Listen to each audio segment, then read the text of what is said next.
روایت میں شان رمضان رمضان رمضان رمضان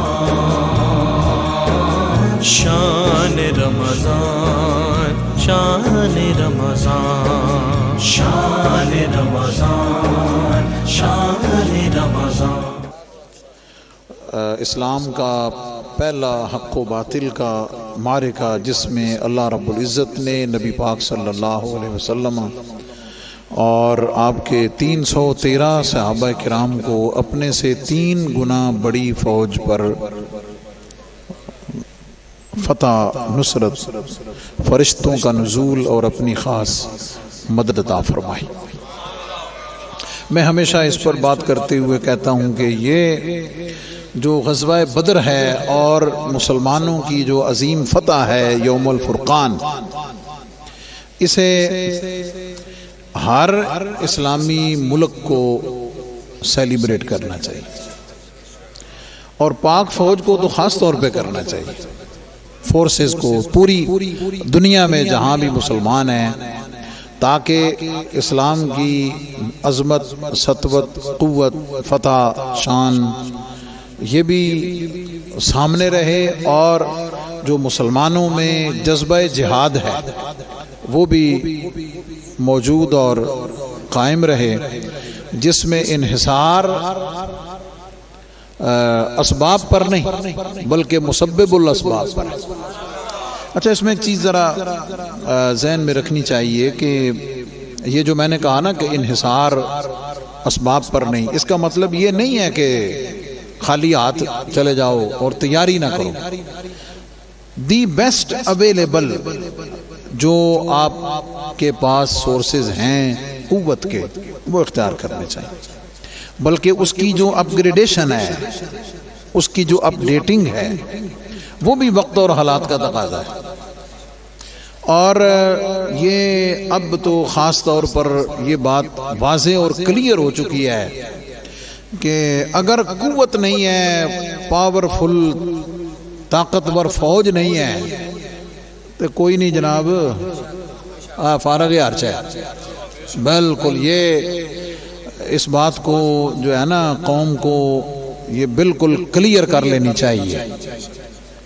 اور ابھی جو حالات ہوئے ہیں سمجھ آ گئی، تو وہ بہت ساری چیزیں امت مسلمہ کے لیے، مڈل ایسٹ کے لیے، ان کی آنکھیں کھولنے کے لیے اور ان کے ضمیر کی بیداری کے لیے کافی ہیں، اگر ان کا ضمیر جاگے تو۔ دوسرا، اپنی قوت کے لیے، اپنے گھر کی حفاظت کے لیے اپنی تیاری خود رکھی دیے۔ سمجھ آ گئی؟ پرایاں دا کتا اگر اپنے ڈیوٹی بن لویے نا، تو پرایاں دا کتا تہاڈی راکھی نہیں کردا۔ ہاں، امریکہ آ کے تہاڈی حفاظت نہیں کرے گا، ہاں بھولے تہاڈی، ٹھیک ہے؟ تہاڈی حفاظت تہاڈی فوج کرے گی، آپ کی قوم کے جوان کریں گے، آپ کی قوم کے جو سپوت ہیں وہ جذبہ شہادت کے ساتھ آگے آئیں گے۔ انہوں نے کی لگی تہاڈے نہیں مرن دی؟ کیا خیال ہے؟ تو اس لیے یہ بالکل کلیئر ہے، کلیئر رہنا چاہیے، اور وقت اور حالات نے اس چیز کو اور پروف کر دیا ہے۔ اور میں نے پہلے بھی کہا تھا کہ آج پوری قوم کو، پوری امت کو، پاکستانی قوم کو آج سلوٹ اور دعا دینی چاہیے۔ ہمارے اس ایٹمی پروگرام کو شروع کرنے سے بنانے تک جتنے ہیں، اس میں وہ ادارے ہیں، وہ پولیٹیکل لوگ ہیں، کوئی بھی ہیں، ہم سب کو سلوٹ کرتے ہیں۔ بلکہ میں نے ایک جگہ پڑھا کہ جب اسلام آباد بن رہا تھا نا، اس کی ڈیولپمنٹ ہو رہی تھی، تو چائنا کا جو صدر ہے نا، وہ آئے پاکستان وزٹ کے لیے، جنرل ایوب صاحب کے زمانے میں۔ تو جنرل ایوب صاحب نے اسلام آباد کا جو ماڈل ہے اس کے مطابق، اس زمانے میں 3D تو بنتے نہیں تھے، وہ ماڈل بنا کے اس کی بریفنگ ان کو دی گئی، ان کو بتایا گیا کہ یہ اتنا ایڈوانس شہر ہوگا، اس میں یہ ہوگا، اس میں یہ ہوگا، اس میں یہ ہوگا۔ تو جنرل صاحب ایکسپیکٹ کر رہے تھے کہ بریفنگ ختم ہونے کے بعد چائنا کا جو صدر ہے وہ بہت تعریف کرے گا کہ جناب کیا بات ہے، تسی نواں شہر بنا رہے ہو ہیں۔ تو جب بریفنگ ختم ہوئی تو چائنا کے جو صدر تھے انہوں نے جنرل ایوب صاحب کو کہا کہ آپ شہر بنا رہے ہیں، آپ نئے سٹیز ڈیولپ کر رہے ہیں اور آپ کا دشمن ایٹم بم بنا رہا ہے. جنہاں نال تہاڈا متھا انڈیا بہت بڑا میسج تھا. اور محترم ذوالفقار علی بھٹو صاحب اس وقت وزیر خارجہ تھے. وہ کہتے ہیں کہ میں میٹنگ میں موجود تھا تو میں اپنے اندر گڈ پا لئی, ہاں گنڈ پا لئی. تو اللہ تعالیٰ نے پھر ان سے شروع کرایا, میاں محمد نواز شریف صاحب, اور انہوں نے پھر اس کو ہر ایک نے آگے بڑھایا نا. کیا خیال ہے جس نے حصہ ڈالا؟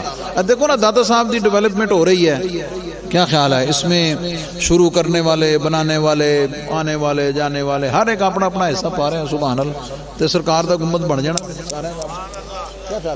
تو بغیر کسی تخصیص کے جس نے جو حصہ ڈالا ہے. قرآن کی آیت میں شان رمضان رمضان رمضان رمضان شان رمضان شان رمضان شان رمضان شان رمضان رمضان رمضان رمضان شان رمضان شان رمضان شان رمضان شان رمضان